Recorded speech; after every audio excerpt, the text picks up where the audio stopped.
Bye-bye.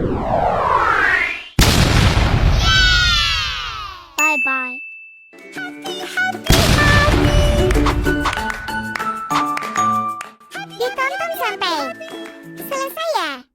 Assalamualaikum warahmatullahi wabarakatuh. Waalaikumsalam warahmatullahi wabarakatuh. Kami dari kelompok 3 yang terdiri dari Irsun Fahmi Akbar, Muhammad Taufan, Adil Maulana Ishaq. Muhammad Ilham. Pada kesempatan kali ini, kami akan mempresentasikan tentang perkembangan sistem klasifikasi makhluk hidup.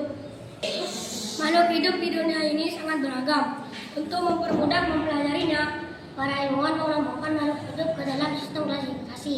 Sistem klasifikasi makhluk hidup telah mengalami perkembangan sejak zaman dahulu hingga sekarang.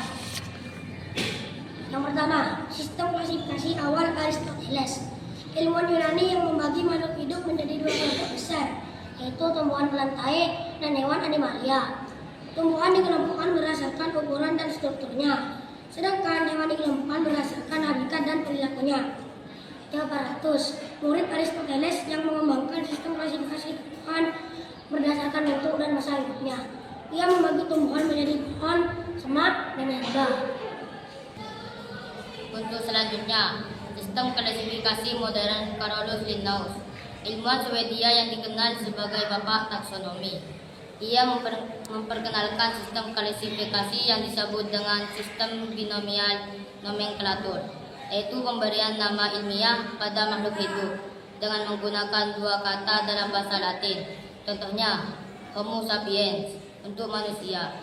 Linnaeus juga mengelompokkan makhluk hidup ke dalam 7 tingkatan takson, yaitu kingdom, filum untuk hewan atau divisi untuk tumbuhan, kelas, ordo, famili, genus, dan spesies. Perkembangan sistem klasifikasi setelah Linnaeus.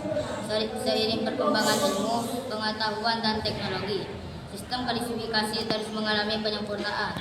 Para ilmu menemukan bukti-bukti baru tentang hubungan kekerabatan antar makhluk hidup, misalnya melalui studi anatomi, fisiologi, dan biokimia dan genetika. Sistem klasifikasi modern tidak hanya didasarkan pada persamaan ciri fisik, tetapi juga pada hubungan evolusi filogenetik. Untuk selanjutnya, sistem klasifikasi 5 kingdom. Salah satu klasifikasi yang banyak digunakan saat ini adalah sistem 5 kingdom yang diperkenalkan oleh Robert Whittaker pada tahun 1969. Sistem ini mengelompokkan makhluk hidup menjadi 5 kingdom, yaitu kingdom Monera, kingdom Protista, kingdom Fungi, kingdom Plantae, dan kingdom Animalia. Kingdom Monera, organisme prokariotik tidak memiliki membran inti sel. Organisme ini perkembangan biak dengan cara membelah diri. Anggota kingdom Monera meliputi bakteri dan alga biru.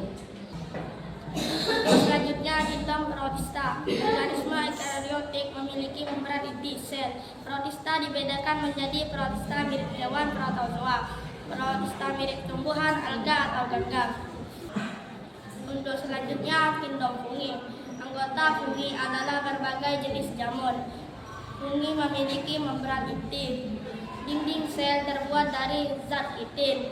Tidak memiliki kloroplas sehingga tidak dapat berfotosintesis. Dan ada yang uniseluler mampu multiseluler. Kingdom fungi dibagi menjadi 4 kelas, diantaranya Zygomicota, Ascomycota, Basidiomycota, dan yang terakhir Deuteromycota.